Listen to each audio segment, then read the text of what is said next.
할렐루야. 오늘은 요한계시록 강의 6번째 시간입니다.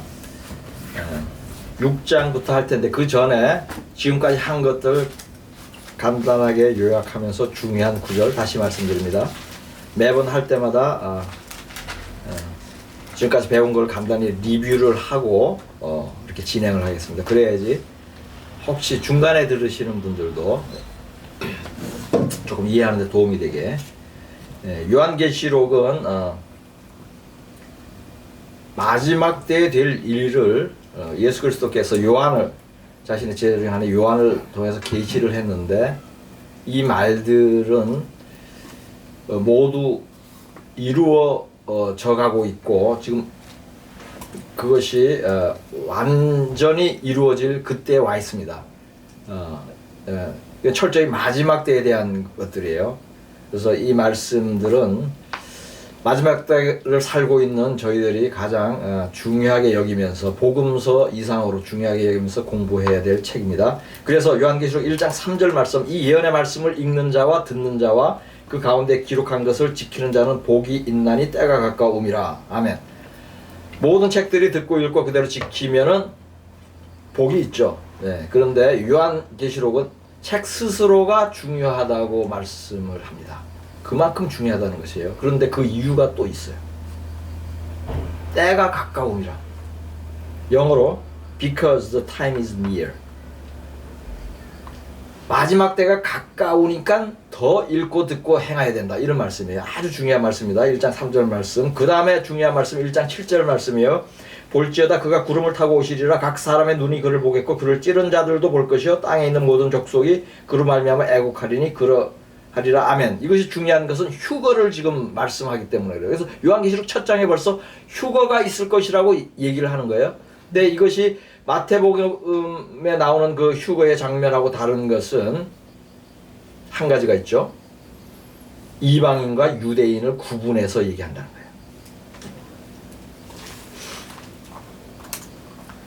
그를 찌른 자들은 유대인을 얘기합니다. 그리고 7교회에게 편지를 합니다. 왜 편지를 하느냐? 주님이 곧 오시니까 잘 준비하라 그래요. 우리도 중요한 손님이 올 때 특별히 준비를 하죠. 음식도 준비하고 집안도 단정하게 하고 깨끗하게 합니다. 그래서 좀 준비하라고 7교회에게 편지를 하는데, 이 7교회는 온 세상의 교회를 모두 통칭하는 것입니다. 모든 교회는 이 7교회 중에 하나의 모습을 하고 있습니다. 7은 완전수이기 때문에 7교회에게 편지를 하는 것입니다. 이 중에서 가장 중요한 교회가 빌라델비아 교회예요. 빌라델비아 교회. 3장 7절에서 13절까지의 말씀에 나오는 빌라델비아 교회. 이 교회가 왜 중요하냐면 휴거되는 교회의 예표예요. 샘플이에요. 표본입니다. 그렇기 때문에 우리는 7교회 중에서도 이 빌라델비아 교회가 되기를 우리가 간구하고 그를 목표로 해서 우리가 믿음 생활을 해야 됩니다. 그래서 교회 자체가 빌라델비아 교회의 모양을 해야 됩니다. 그래서 모양을 하기 전에 저는 이름부터 지었습니다. 빌라델비아 교회로. 이름이 역사할 줄로 믿습니다. 아멘. 휴거되는 우리 이 설교를 듣고 계신 분들, 아멘 하시는 분들, 또 우리 빌라델비아 교회 모든 성도님들, 한 사람도 나고하는 사람 없이 주님 오실 때 모두 함께 손잡고 휴거되고 구원받는 그런 교회가 될 줄로 믿습니다. 여기서 중요한 말씀, 특별히 빌라델비아 교회만 준 말씀이 있죠. 10절 11절. 네가 나의 인내의 말씀을 지켰은즉 내가 또한 너를 지켜 시험의 때를 면하게 하리니 이는 장차 온 세상에 임하여 땅에 거하는 자들을 시험할 때라. 아멘. 온 세상에, 장차 온 세상에 임하여 땅에 거하는 자들을 시험하는 것은 마지막 때의 환란이에요. 우리가 살면서 일반적인 그런 환란이 얘기 아니에요. 그때 뭐예요? 시험의 때를 면하게 한다는 것은 이 자리에 없다는 거예요. 휴거된다는 겁니다. 왜? 네가 나의 명령을 인내하여 지켰은즉. 그리고 빌라델비아 교회만 어떤 말씀을 하죠? 11절. 내가 속히 오리니 네가 가진 것을 굳게 잡아 아무도 내 멸관을 빼앗지 못하게 하라. 아멘. 7교회 중에 내가 속히 온다고 말씀한 유일한 교회가 빌라델비아 교회. 그래서 빌라델비아 교회는 뭐다? 속히 온다는 그런 가르침과 설교가 있는 교회. 그게 빌라델피아 교회. 물론 그렇게 가르친다고 모두 빌라델피아 교회는 아니에요. 다른 가르침도 발라야 돼요. 건강해야 돼요. 말씀과 기도와 전도.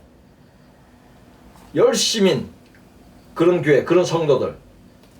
그 다음에 선한 행실, 구제하는 성도들. 모든 생각과 삶과 행동이 거룩한 자들. 이런 것이 함께 가면서 마지막 때라고 라는 것을 내가 알고 깨닫고 가르치고 배우고 하는 그런 교회. 이것이 빌라델피아 교회이고 주님 오실 때 공중에서 주를 보는 교회입니다. 그리고 이제 4장 5장에는 이제 심판을 하기 전에 4장은 하나님께 경배를 드렸고 5장에서 어린 양 예수 그리스도에게 경배를 드린 내용들입니다. 이제 6장으로 들어가는데 6장이 요한계시록 22장 가장 통틀어서 가장 중요한 장 하나 뽑으라. 뭐 다 중요하지만은 하나 뽑으라. 그러면 6장이에요. 왜? 엄청난 계시가 여기 숨어 있어요. 요한계시록은 6장에서 시작한다. 7년 대환란은 요한계시록 6장에서 시작한다. 이렇게 말씀을 드릴 수 있는 장이에요. 그래서 이 6장 오늘 할 텐데 오늘 아마 6장만 하기에도 시간이 어떨지 모르겠습니다. 6장 이제 하겠습니다. 6장 1절부터 제가 읽겠습니다. 내가 봄에 어린 양이 7인 중에 하나를 떼시는데 그때에 내가 들으니 네 생물 중에 하나가 우레소리같이 말하되 오라 하기로 이에 내가 보니 흰 말이 있는데 그 탄 자가 활을 가졌고 면류관을 받고 나아가서 이기고 또 이기려고 하더라. 둘째 인을 떼실 때에 내가 들으니 둘째 생물이 말하되 오라 하니 이에 다른 붉은 말이 나오더라. 그 탄 자가 허락을 받아 땅에서 화평을 제하여 버리며 서로 죽이게 하고 또 큰 칼을 받았더라.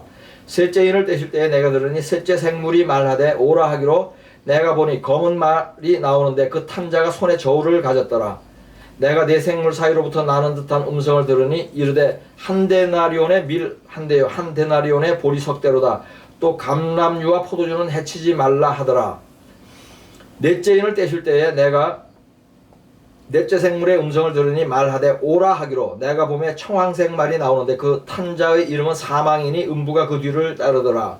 그들이 이 땅 4분의 1의 권세를 얻어 검과 흉년과 사망과 땅의 짐승들로서 죽이더라. 다섯째 인을 떼실 때에 내가 보니 하나님의 말씀과 그들이 가진 증거로 말미암아 죽임을 당한 영혼들이 제단 아래에 있어 큰 소리로 불러 이르되 거룩하고 참되신 대주제여 땅에 거하는 자들을 심판하여 우리 피를 갚아주지 아니하시기를 어느 때까지 하시려 하나이까 하니 각각 그들에게 흰 두루마기를 주시며 이르시되 아직 잠시 동안 쉬되 그들의 동무종들과 형제들도 자기처럼 죽임을 당하여 그 수가 차기까지 하라 하시더라.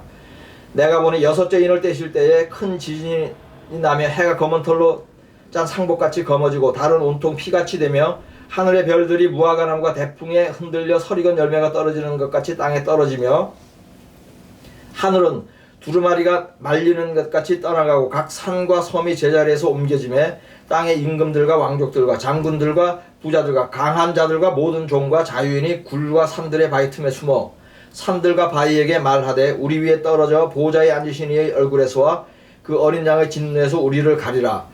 그들의 진노에 큰 날이 이르렀으니 누가 능히 서리요 하더라. 아멘. 아멘. 이제 인을 떼기 시작합니다. 인은 심판의 인이죠. 인, 그 다음에 나팔 대접이 있습니다. 그래서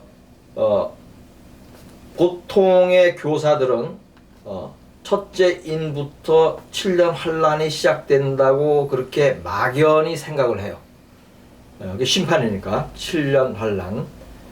그런데 이 첫째 인에서 다섯째 인까지 떼낼 때까지는 7년 대 환란이 아닙니다. 우선 그 말씀을 드리고 첫째 인에서 다섯째 인까지 먼저 설명을 하겠습니다. 첫째 인을 뗄 때에 흰 말이 있는데 그 탄자가 활을 가졌고 면류관을 받고 나아가서 이기고 또 이기려고 한대요. 이 흰말 탄자가 누구입니까?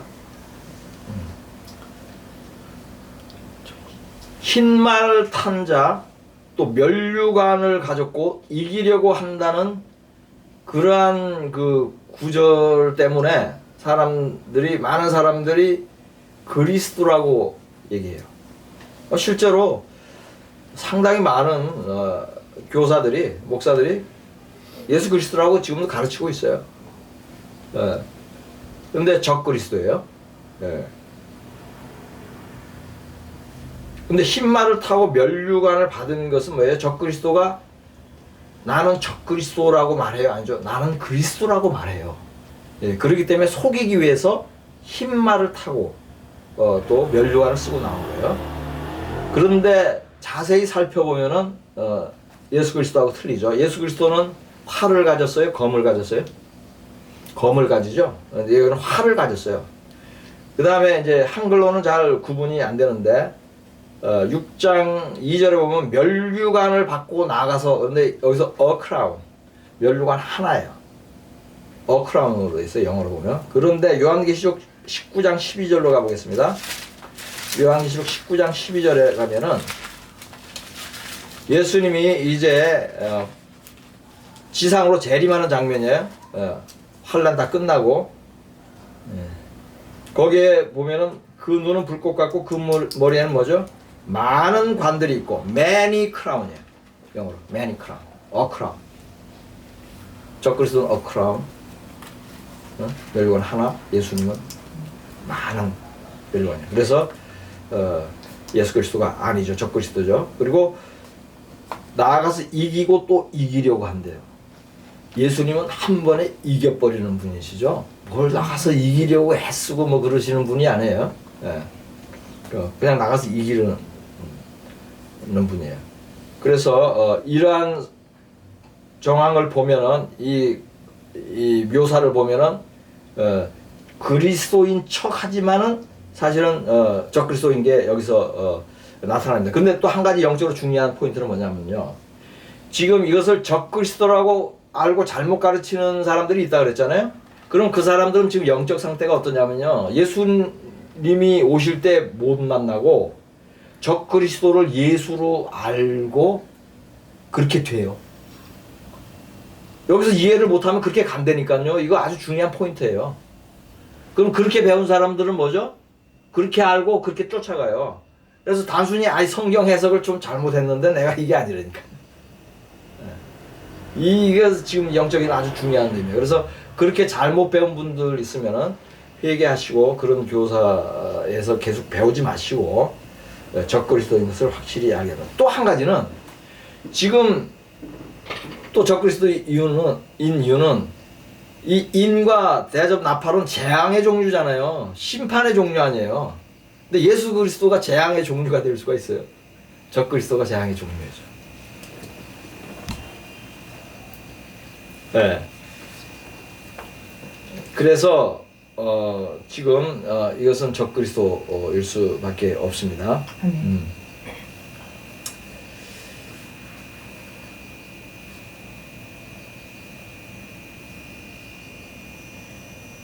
그러면은 이것을 좀 쉽게 얘기를 할게요. 지금 교회에 적용을 해서 그 탄자가 흰말 탄자가 활을 가지고 멸관을 받고 나가서 이기고 또 이기려고 하더라. 이거는 쉽게 말하면 사탄이 거짓 교사를 교회에 보내요. 미혹하고 또 미혹하려고 하더라. 이렇게 이해하시면 아주 간단해요. 영적인 거예요. 지금 이게 시작됐죠. 시작된 지 오래됐죠. 이거. 그러니까 첫째인 풀린 지는 오래됐고 다 진행이 되고 있습니다. 지금 첫째인에서 다섯째인까지 계속 첫째인이 끝나고 둘째인이 새롭게 시작하고 둘째인이 끝나고 셋째인이 새롭게 시작하는 게 아니고 첫째인이 열렸잖아요. 그럼 그 계속 진행되는 거예요. 둘째인 또 떼더라도 진행되고 둘째인 이 진행되고 그다음 셋째인 뗄 때도 둘째인 계속 진행되는 겁니다. 이렇게 좀 참고적으로 말씀을 드립니다. 이해하기 쉽게. 둘째인을 떼실 때 내가 들으니 둘째 생물이 말하되 오라 하니 이에 다른 붉은 말이 나오더라. 그 탄자가 허락을 받아 땅에서 화평을 제하여 버리며 서로 죽게 하고 또 큰 칼을 받았더라. 이것은 한마디로 살생이 있는 전쟁, 내란, 소요 이런 거죠. 지금 이거 진행되고 있죠. 세계 정치를 조금만 봐도 알죠. 우리가 신문으로 다 접하지 못합니다. 엄청난 살생과 내란과 그 중에서 큰 것들만 우리가 알고 있는 거예요. 지금 아프가니스탄 또 최근에 또 알았죠. 이라크 망했죠. 리비아 그렇게 됐죠. 지금 시리아 난민 뭐 엄청납니다. 지금 막 난민이 수천만 명이에요. 예, 그리고 아직도 엄청나게 죽이고 죽고 하고 있습니다. 둘째인 떼진 거죠. 셋째인을 떼실 때에 내가 들으니 셋째 생물이 말하되 오라 하기로 내가 보니 검은 말이 나오는데 그 탄자가 손에 저울을 가졌더라. 저울을 가졌다는 것은 뭐예요? 경제적인 환란을 암시하는 거예요. 내가 내 생물 사이로부터 나는 듯한 음성을 들으니 이르되 한 데나리온의 밀 한 대요 한 데나리온의 보리 속대로다. 이것은 물가가 상당히 올랐다는 거예요. 많이 올랐다는 거예요. 물가가 오르면 어떻게 되죠? 음식을 많이 못 사 먹죠. 그래서 기근이 오죠. 예. 굶어서 병들거나 죽는 그런 상태가 오는 거예요. 물론 물가 오르기 전에도 오랫동안 저 아프리카나 남미나 이런 데 계속 기근이 많이 있습니다. 하루에 3만 명이 못 먹어서 죽어요. 예, 못 먹어서 죽고 못 마셔서 죽고 헐벗어서 죽습니다. 하루에 3만 명이. 예. 예, 이것도 진행되고 있는 거예요. 한 데나리온은 하루 일당을 얘기하는 거예요. 하루 일당으로 밀 한 대밖에 못 사요. 예, 그러니까 기근이 올 수밖에 없죠. 예. 또 감람류와 포도주는 해치지 말라 하더라. 아멘. 이거 아주 중요하면서 어려운 부분이에요. 많은 책들이 감람류와 포도주 값은 안 오른다 이렇게 그 연결이 안 되잖아요 지금. 그리고 기초 생필품 그 쌀이나 밀이나 밀값이 오르는데 그게 안 오르겠습니까? 그리고 여기도 표현을 보면요, 감람류와 포도주는 뭐 한 데나리온, 두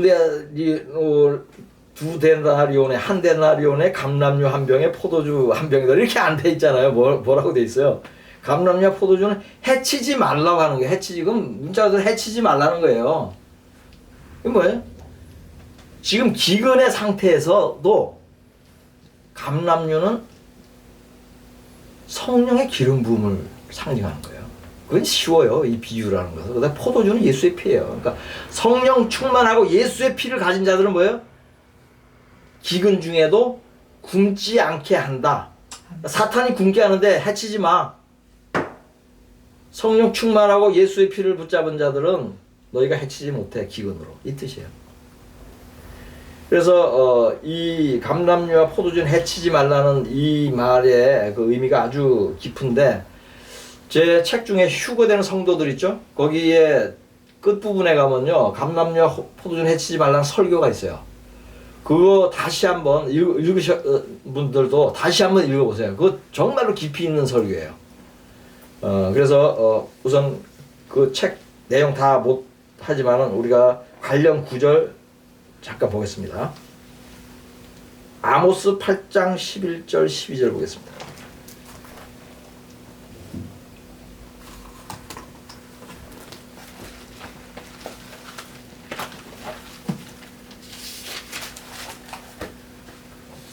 아모스 8장 11절 12절. 주 여호와의 말씀이니라. 보라, 날이 이를지라 내가 기근을 땅에 보내리니 양식이 없어 주림이 아니며 물이 없어 갈함이 아니요 여호와의 말씀을 듣지 못한 기갈이라. 사람이 이 바다에서 저 바다까지 북쪽에서 동쪽까지 비틀거리며 여호와의 말씀을 구하려고 돌아다녀도 얻지 못하리니. 아멘. 이게 아주 깊은 의미가 있어요. 지금 기근이 오잖아요. 아까 그 셋째인을 뗄 때 그것은 뭐예요?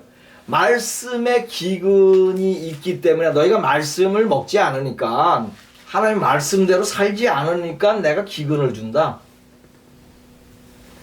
물리적인 기근을 준다 이거예요. 너희가 영적으로 기근 상태이기 때문에. 벌이에요, 벌. 그러니까 말씀 충만한 사람은 뭐예요? 음식 안 떨어져요. 말씀 충만한 게 아까 얘기했죠. 성령 충만한 거 아니에요? 성령의 기름 부음. 예수 믿는 믿음이 좋은 사람들. 그런 사람들은 주변에 사람이 싹 다 굶어 죽어도 그 사람만 하나님이 기적적으로 먹여 살려요. 네, 그 뜻이에요. 그래서 기근을 보내는데, 내가 이 기근을 땅에 보낸다는 것은 뭐냐면은, 하나님이 그래도 기근 이제 가물게 해서 기근을 보내는데, 내가 기근을 보내는 게 여호와의 말씀을 듣지 못한 말씀의 기근이 있으니까 니네가 내가 기근을 보낸다. 그게 아모스 8장 11절 말씀이에요. 12절에 보면은 너희가 사람이 이 바다에서 저 바다까지 북쪽에서 동쪽까지를 비틀거리며 여호와의 말씀을 구하려고 돌아다녀도 얻지 못하리니. 아멘. 이건 뭐냐면요, 이 마지막 환란 때가 되잖아요. 그러면 말씀 설교를 들을 수가 없어요. 특별히 참 설교를 들을 수가 없어요. 그래서 비틀거리다가 다 죽는 거예요. 가래가지고. 이게 연결되는 거 아니에요. 이렇게 연결해서 성경을 보는 겁니다. 지금 6장 6절, 요한계시록 6장 6절 말씀이 아모스 8장 11절 12절하고 연결.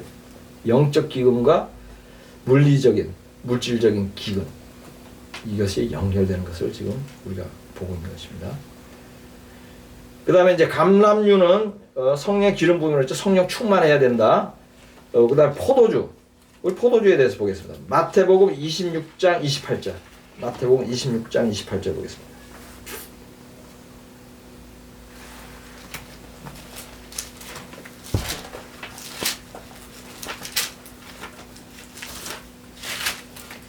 마태복음 26장 28절. 이것은 죄사함을 얻게 하려고 많은 사람을 위하여 흘리는 바 나의 피 곧 언약의 피니라. 뭐가요? 포도주가 이거 엄청난 거예요. 그 몸에도 좋지만은 의미상으로도 이 포도주가 오직 얼마나 좋으면 예수의 피를 상징하겠어요? 그런데 무슨 피라 그랬죠? 언약의 피. 포도주가 언약의 피를 상징하는 거예요. 그러니까 예수님이 구원하신다는, 나를 믿으면 구원하신다는 그 새로운 언약. 그 언약을 지키는 자들, 그런 자들은 해치지 말라. 그거예요. 성령 충만한 자들, 말씀에 기근이 없는 자들, 말씀 충만한 자들. 예수 그리스도의 언약의 피, 예수 그리스도가 우리를 구원하신다는 그 새로운 언약을 굳게 믿고 잡고 있는 자들, 그런 자들은 해치지 말라. 두 가지가 다 있어야 된다는 거예요. 또 여기서 제가 그 휴거되는 성도들에서 설교한 감람야 포도 해치지 말라는, 예수 믿는 것과 성령의 충만함이 같이 있어야 돼요. 그 얘기잖아. 성경에도 그 슬기로운 여자, 어리석은 여자 나오죠. 어리석은 여자도 뭐예요? 적어도 예수님이 오는 거 알고 있고 신앙생활 열심히 하는 편에 있는 사람들이에요. 근데 성령 충만하지가 않은 거예요. 말씀 충만하지가 않은 거예요. 그럼 소용이 없어요. 두 가지 다 있어야 돼요. 레위기 8장 10절 15절 보겠습니다. 레위기 8장 10절 15절.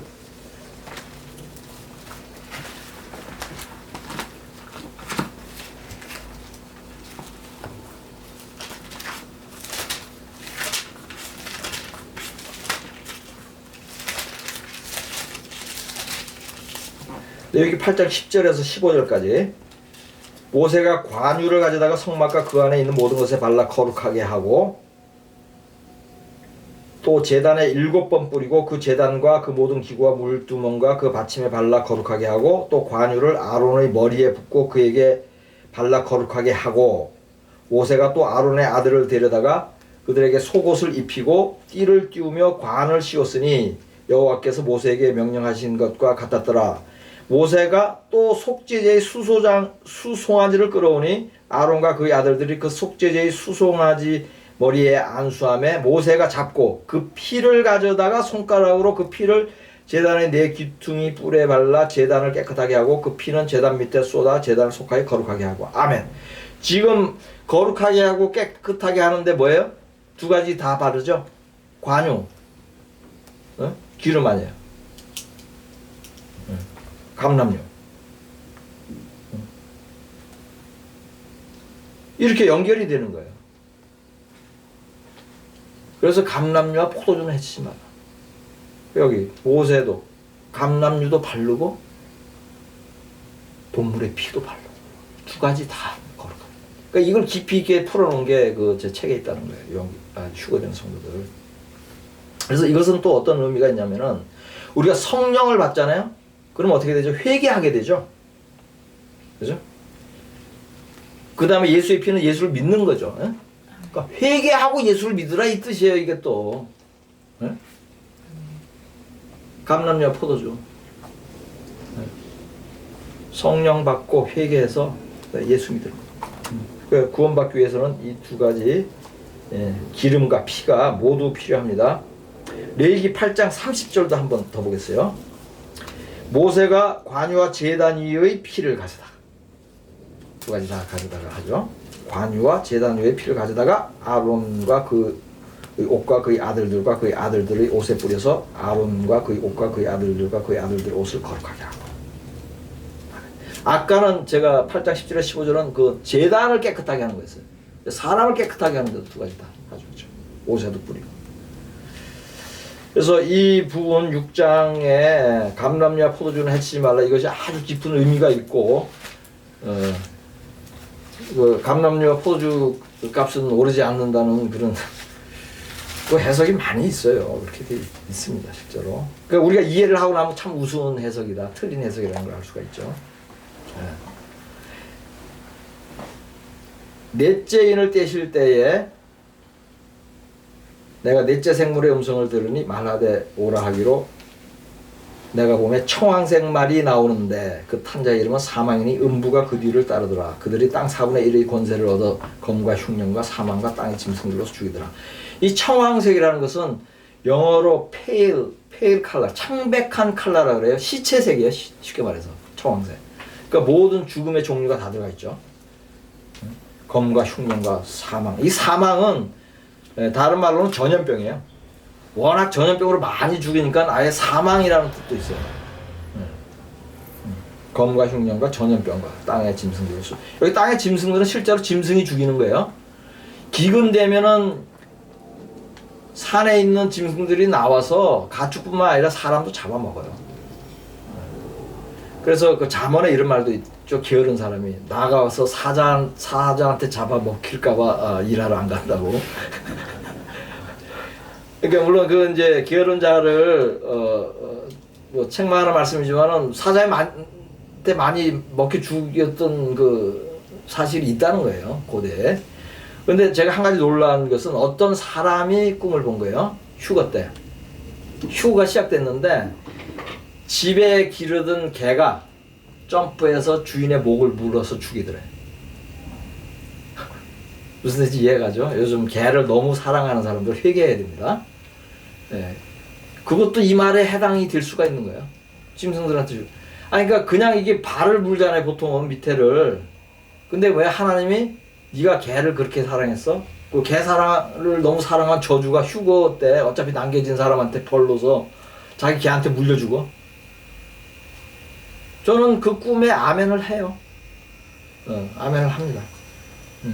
왜냐면 사람보다 동물을, 개를 더 사랑하는 그런 죄를 지은 거죠. 개 한 마리 키우는데 사람 한 사람 양육하는 비용하고 비슷하게 든다고 미국에서는 그렇게들 얘기를 합니다. 그 돈 전부 어디로 갔어야 되는 거죠? 가난한한테 갔어야 될 돈이 개한테 들어가야 될 돈.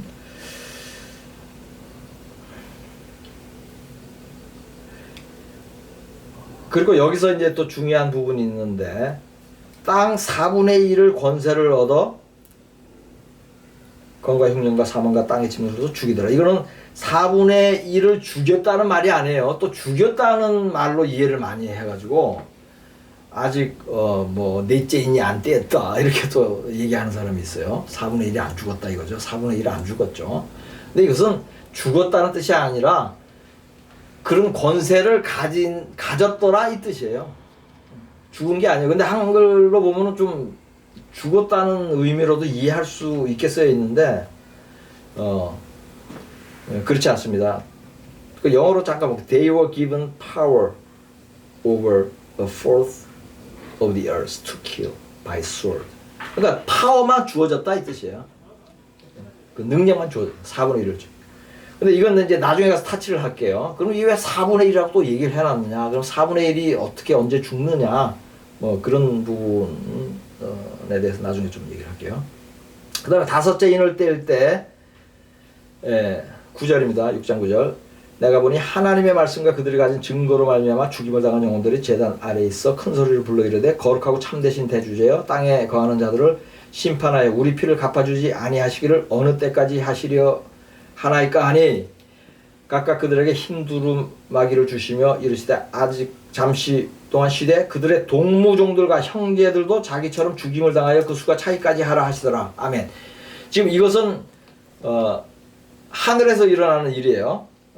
지금 넷째 인까지는 땅에서 일어나는 일이에요. 이건 하늘에서 일어나는 일인데 뭐 간단하게 얘기하면은 지금 빨리 심판을 해달라고 그렇게 지금 그 죽임을 당한 뭐 순교한 사람들이라든가 고통받고 믿음 생활하면서 특별히 그런 사람들이 좀 한이 있겠죠. 그리고 그 사람들은 악한 자들이니까 당연히 그들의 죄를 물어서 빨리 심판을 해달라고 이제 신원을 하는 거예요. 천국에 온 백성들이, 영혼들이. 하나님께서 하신 말씀이 순교자의 수가 차기까지 더 기다려야 된다 그래요. 그 말이 이 말이 그 말이에요. 잠시 동안 쉬어. 좀 더 기다려. 동무종들과 형제들도 거기 지금 있는 형제들 중에 하여튼 지금 죽은 너희들처럼 순교할 사람이 조금 더 차야 돼. 이렇게 하는 거예요. 그 수가 얼마인지 우리는 몰라요. 그런데 한 가지 분명한 것은 21세기에 들어서 지난 2000년간보다 더 많은 순교자, 가장 많은 순교자를 내고 있습니다. 저는 이것을 학교에서 배웠어요. 그 성교학 교수에게 한 달에 뭐 10만 명이 죽는다고 예수 믿는 것 때문에 우리는 다 접하지 못하죠. 21세기 들어서 가장 많이 죽고 있대요. 그러니까 이 말이 응할 때가 더 된 거죠. 저도 21세기에 신학교에서 배웠어요. 21세기에 배웠는데 21세기 들어서 그래서 21세기 들은 지 그렇게 오래 안 됐을 텐데 그렇게 얘기를 하시더라고 그 교수님이. 이어서 12절 그러니까 마지막 때가 가깝다는 거예요. 지금 점점 더 이제 순교자의 수가 채워지고 있습니다. 지금 아프가니스탄 가까운 얘기는 아프가니스탄에서 벌써 그렇게 많이 또 죽임 당하는 것이 신문기사에 나오고 있습니다. 12절 내가 보니 여섯째 인을 떼실 때에 큰 지진이 나며 해가 검은 덜로 짠 상복같이 검어지고 달은 온통 피같이 되며 하늘의 별들이 무화과 나무가 대풍에 흔들려 서리건 열매가 떨어진 것 같이 땅에 떨어지며. 아멘. 이 장면이 뭐죠? 여기가 휴거 장면. 휴거 직후에 이 일이 일어나는 거예요. 그러니까 휴거는 감추어져 있다 이렇게 표현하죠. 제가 6장 11절과 12절 사이에. 지금 이것이 휴거인 것은 마태복음 24장 29절 31절 하고 또 이어서 보시면은 휴거라는 것이 더 쉽게 이해가 됩니다. 마태복음 24장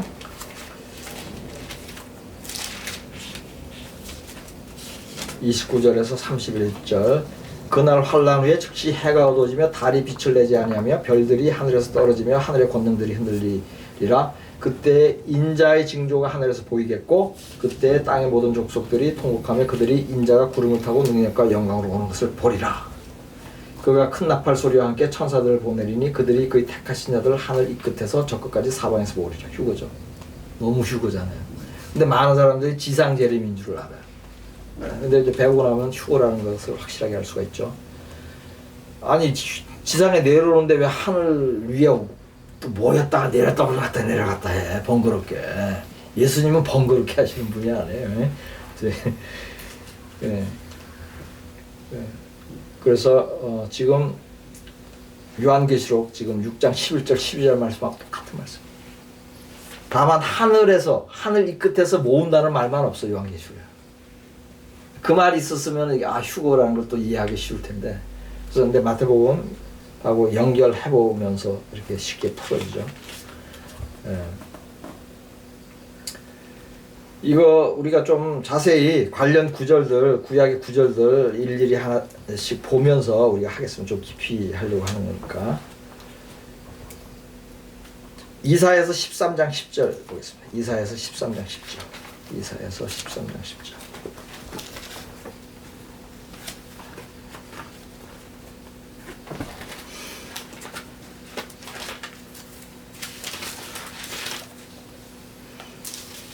이사야 13장 10절 하늘의 별들과 별무리가 그 빛을 내지 아니하며 해가 돋아다 어두우며 달이 그 빛을 비추지 아니할 것이로다. 그 심판에 관한 얘기예요. 예언 말씀이요. 네. 이 말씀은 그대로 같은 말씀이죠. 그래서 구약의 예언이 뭐예요? 심판에 관한 예언은 그 당시 가까운 당시도 예언하면서 동시에 마지막 때를 항상 이중으로 예언하는 경우가 많다는 거예요. 그러니까 이 이사야서의 마지막 때에 대한 예언의 내용들이 많이 있습니다. 그렇죠? 그 말씀도 있고 또 요엘서 2장 31절 보겠습니다. 요엘서 2장 31절. 여호와의 크고 두려운 날을 이르기 전에 해가 어두워지고 달이 핏빛같이 변하리니. 아멘. 심판의 때의 상징으로 해와 달이 어두워지는 거죠. 지금 요한계시록 6장 12절 말씀과 같은 말씀입니다. 요엘서 2장 31절 말씀. 마태복음 24장 29절 31절 금방 읽었고, 그 다음에 창세기 1장 14절을 보겠습니다. 창세기 1장 14절.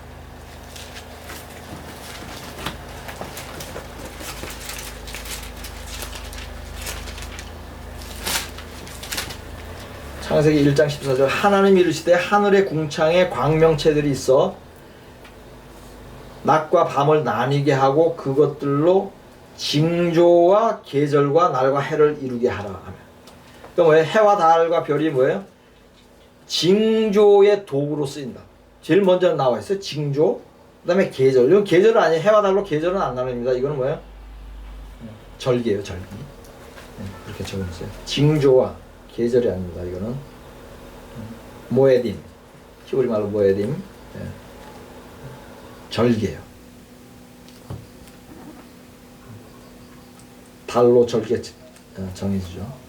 날과 해를 이루게 하리라. 그래서 지금 징조, 해와 달이 징조로서 지금 보이는 거죠. 마지막 휴거 때 휴거가 일어나고 심판의 징조를 보인다는 거, 그 근거를 한번 찾아봤습니다.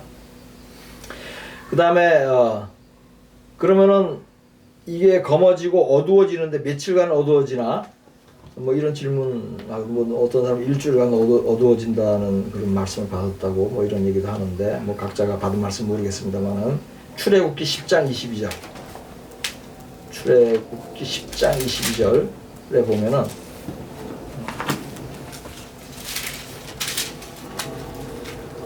모세가 하늘을 향하여 손을 내밀매 캄캄한 흑암이 3일 동안 애굽 온 땅에 있어서. 아멘. 이제 어두움이 3일간 있었대요. 뭐 그렇다고 꼭 이때도 꼭 3일이다 이렇게 얘기하는 건 아니에요. 하여튼 이런 근거가 있다는 거. 어두움. 그럼 3일. 그 출애굽 당시에 그 심판도 다 마지막 그 심판의 어떤 예표적인 그런 상황들입니다. 그래서 3일간 어두울 수가 있다 하는 거예요. 그 다음에 학계 2장 6절 하고 2장 1절을 볼 텐데, 여기 좀 놀라운 게 있어요.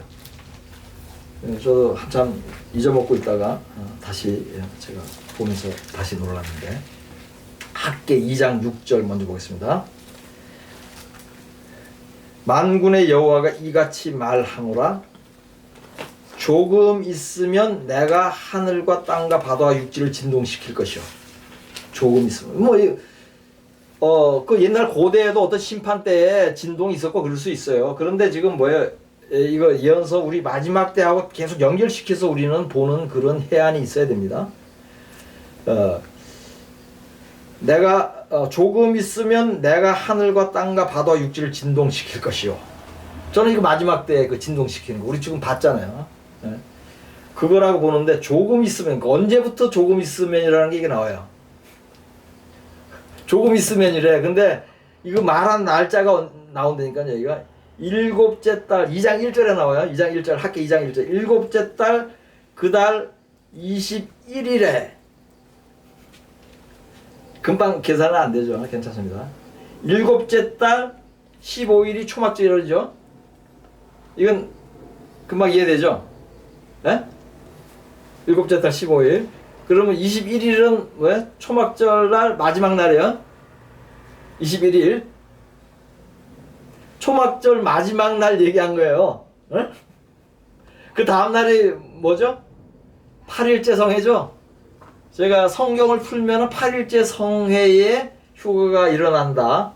그렇게 예언하는 건 아니라 그랬어요. 제가 단정적으로. 성경을 풀어보면 그럴 것 같다는 그런 영감을 많이 받아요. 근데 여기서 한 번 더 받자고. 나 이거 깜짝 놀랐는데 옛날에. 근데 지금 이거 요한계시록 가르치다가 다시 읽으면서 또 깜짝 놀랐어. 잊어먹고 있었어. 7째 달 그 달 21일에 여호와의 말씀이 선지자 학가에게 임하니라 이랬어요. 하나님은 어떤 면에서는 이렇게 흘려놓는 데니까 숨은 그림 찾기처럼. 엄지척 좋아요, 여러분. 성령님이 깨닫게 하는 거예요, 이런 거. 이거 깨닫기 어려운 건데. 조금 있으면은 내가 하늘과 땅. 하늘과 땅을 흔들기 전에 휴고 일어나잖아요. 네. 놀랍습니다. 그리고 이제 조금 여기서 제가 13절 한번 읽고 14절까지 읽고 아까 4분의 1을 죽일 권세를 가졌다. 그 부분을 한번 우리가 타치를 해보겠습니다.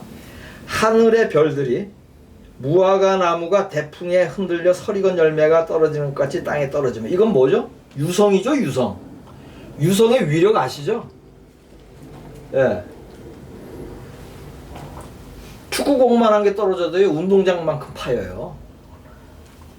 그게 큰 돌이 막 다 오면서 타고 자가지고 하면서 끝까지 도착하잖아요. 그럼 뭐 시속 수천 킬로로 오는 거예요.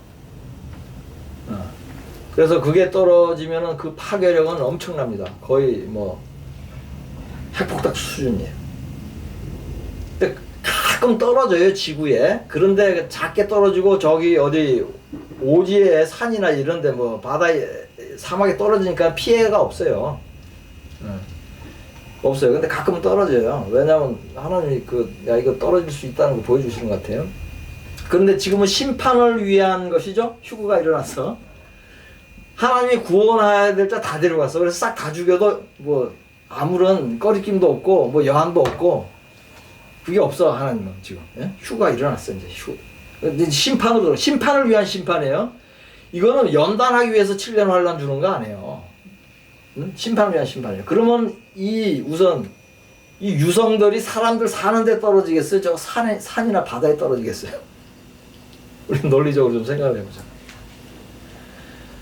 그러니까요, 좀 웬만한 크기의 돌덩어리가 서울에 떨어지면요, 서울 시민 싹 다 죽어요. 유성 한 방울. 핵으로 죽는 게 아니에요. 유성으로도 죽을 수 있어요. 자, 봅시다. 유성이 근데 어떻게 떨어져요? 몇 개 떨어진다고 돼 있어요? 몇 개 떨어진다고 안 돼 있죠? 대풍에 흔들려 서리건 열매가 떨어지는 것 같지. 대풍이 불면요, 서리건 열매뿐만 아니라 제대로 익은 열매도 싹 다 떨어져요. 나무가 뿌리채 뽑혀가는데 대풍이 불면, 응? 그러니까 엄청나게 많이 떨어진다는 거 아니에요. 이 위력이 있는 것들이 이렇게 엄청나게 많이 떨어지는데 하나님이 심판을 위한 거니까는 죽이려고 사람 사는 곳에 떨어진다는 얘기예요. 네? 그 다음에 14절 보겠습니다. 하늘은 두루마리가 말리는 것 같이 떠나가고 각 산과 섬이 제자리에서 옮겨지며. 아멘. 하늘이 두루마리 같이 말리는 것 같다는 건 뭐냐면요, 광명체가 하나도 없는 거예요. 해와 달은 깜깜해져 버렸죠? 근데 별은 왜 없죠? 다 떨어져서 없는 거예요. 그래서 두루마리가 날리는 것처럼 떠나갔다 이렇게 표현을 하는 거예요. 광명체가 하나도 없어. 그리고 산과 섬이 제자리에서 옮겨졌대요. 우리 암만 큰 지진, 옛날에 수만 명 이렇게 죽은 지진도요, 조금 갈라지고 많이 흔들리고 끝나요. 네? 땅이 조금 갈라지고. 근데 왜? 산과 섬이 제자리에서 옮겨질 정도면 이 지진과 지각 변동은 우리 상상을 초월하는 거예요. 산과 섬이 제자리에서 옮겨. 여기 마산동 여기 뒷산에 자꾸 장기동에가 있어.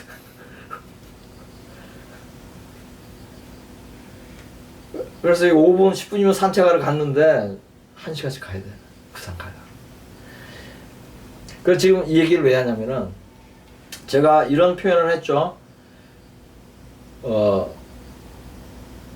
환란이 시작될 때, 휴가 일어나 환란이 시작될 때 엄청난 살상과 파괴가 있을 것이다. 수천만 명에서 적어도 수천만 명에서 수억이 단번에 죽을 것이다.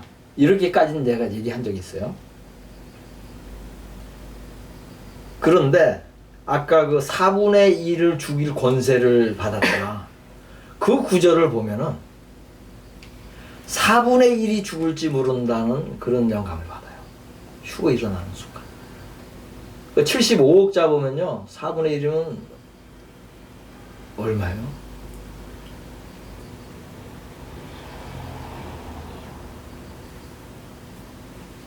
한 18, 9억. 18억에서 19억이 그냥 죽는 거예요. 죽을 수가 있다. 4분의 1 권세를. 그리고 여러분 나중에 하겠지만은 3분의 1이 죽는 거 분명히 나오죠. 핵으로. 그리고 3분의 1은 살아남는다는 거 스가랴에 딱 나와요. 3분의 1은 살아남고 3분의 1은 핵으로 죽어요. 그럼 4분의 1이 지금 예를 들어서 휴거 있자마자 죽으면은 그럼 환란을 통과하면서 죽는 사람은 얼마예요? 3분의 1 빼기 4분의 1 하면 되잖아요. 빼기가 잘 안 되죠. 12분의 1. 12분의 1이 환란 가운데서 죽는 거고, 내가 보기에는 4분의 1이 휴고 시작하자마자 죽고,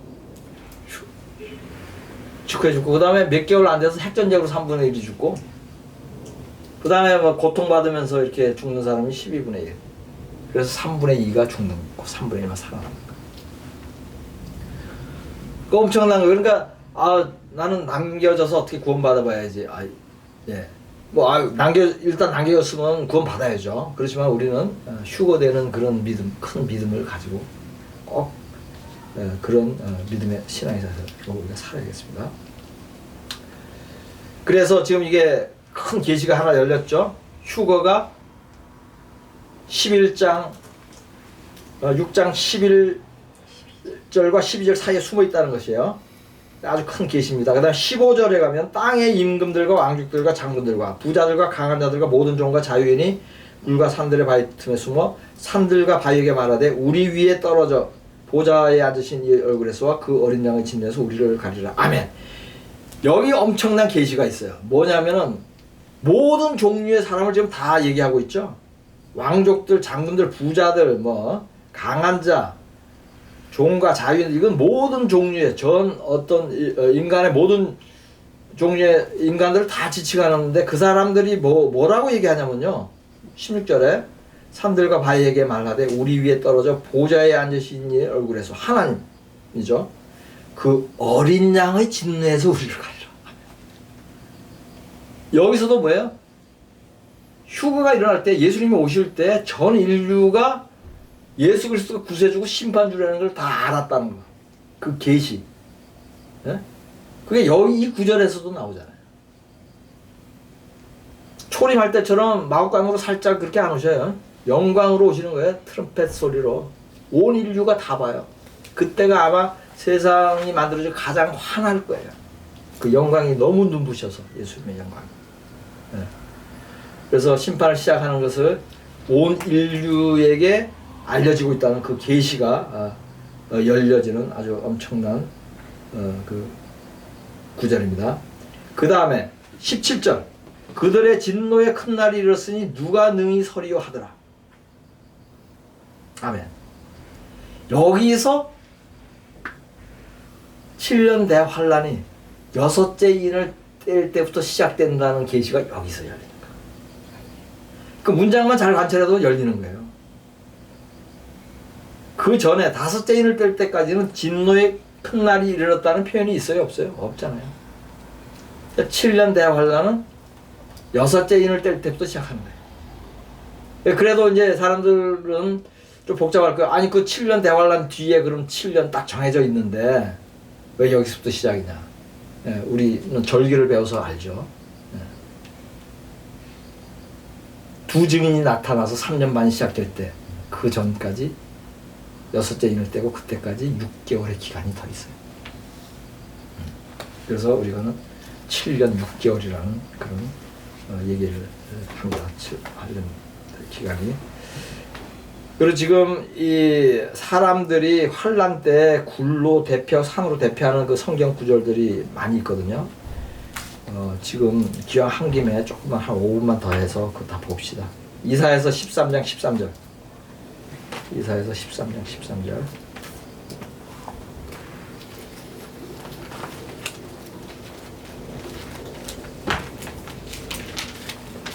13장 13절. 그러므로 나 만군의 여호와가 분하여 맹렬히 노하는 날에 하늘을 진동시키며 땅을 흔들어 그 자리에서 떠나게 하리니. 아멘. 좀 요한계시록 6장 의 말씀하고 유사한 말씀이죠. 그 이사야서가요 마지막 때 그 환란 심판의 예표로서의 그 얘기를 아주 많이 하고 있어요. 이사야서가 가장 큰 예언서죠. 예수님 오신다는 것도 가장 많이 예언돼 있고 마지막 심판에 대해서도 가장 많이 예언돼 있어요. 그래서 예언서에서도 첫 번째 나오죠. 또 이사야서 24장 1절 보겠습니다. 이사야서 24장 1절.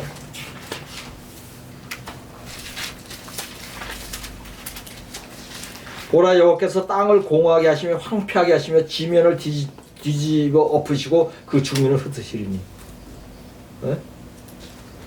지금 땅을 황폐하고 땅을 흔들어서 지금 마지막 때에 심판하시는 거 그 장면 또 묘사하고 있죠. 또 이사야서 51장 6절. 이사야서 51장 6절.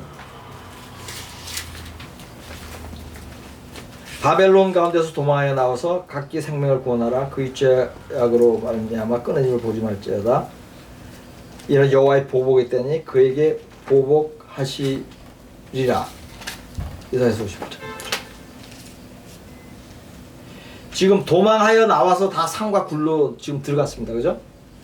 그러니까 이 지진은 그냥 잠시 몇 분 흔들리고 다 죽잖아요. 보통은 지진은. 그 다음에 여진 좀 있고. 근데 이거는 뭐예요? 산으로 도망갈 때까지 시간이 있을 정도로 오랫동안 지진이 있는 거예요. 3일간 뭐 어두우면서 계속 지진이 있을지도 몰라. 유선 계속 떨어지고. 그래서 여호와의 보복의 때 보복하시는 거 생명을 구원하기 위해서. 이거 잘못 봤습니다. 제가 이사야서 내가 잘못 봤어요. 이사야서 51장 6절 잘못 봤습니다. 너희는 하늘로 눈을 들며 그 아래의 땅을 살피라. 하늘이 연기같이 사라지고 하늘이 두루마리같이 사라진다 그랬죠? 없어진다. 똑같죠, 그죠? 땅이 옷같이 해지며 큰 지진이 일어나는 거죠. 거기에 사는 자들이 하루살이같이 죽으려니와 나의 구원은 영원히 있고 나의 공의는 피하지 아니라. 하루살이같이 죽어. 엄청나게 그냥 보잘것없이 하루살이 죽는 것처럼 다 죽는 거예요. 그러니까 휴거 때 정말로 4분의 1이 죽을 수도 있다는 거. 그것이 이런 관련 구절들도 봤어요. 그 다음에 이사야서 24장 2절부터 보겠습니다. 이사야서 24장 2절.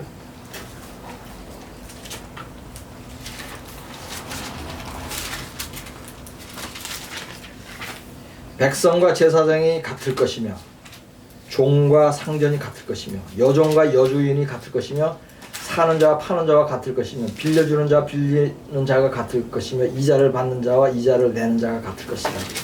그러니까 이것은 지금 왜 제가 관련 구절로 보냐면요.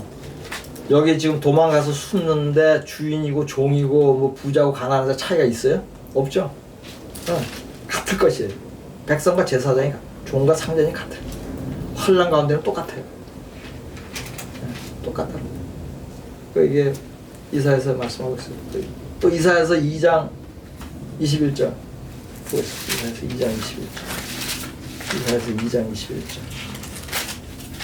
암혈과 험악한 바위 틈에 들어가서 정확하게 같은 말씀이죠. 암혈과 험악한 바위 틈에 들어가서 여호와께서 땅을 진징시키려고 일어나실 때 그 위엄과 그 광대하심의 영광을 피하리라.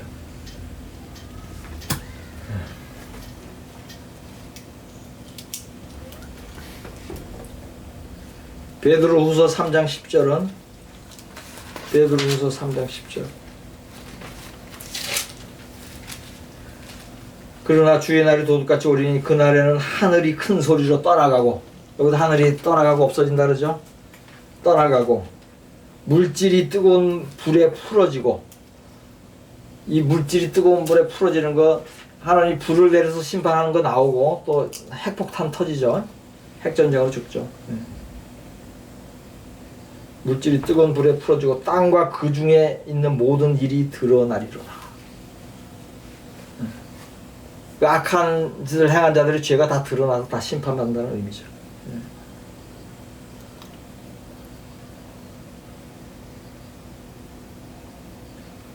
누가복음 23장 30절. 누가복음 23장 30절.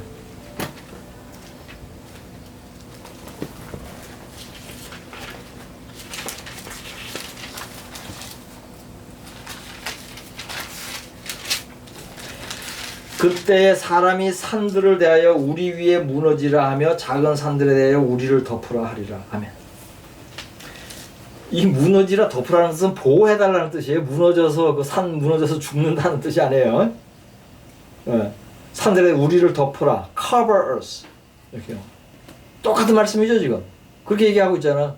산들과 바위가 좀 가려달라 그러잖아요. 요한계시록 6장에서.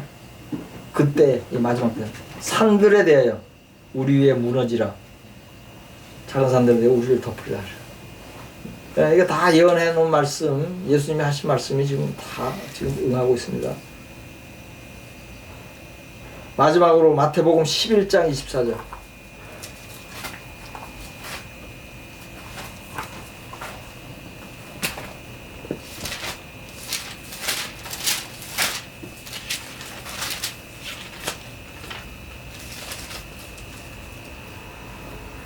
그러면 이때가 얼마나, 마지막 때가 얼마나 어려우냐.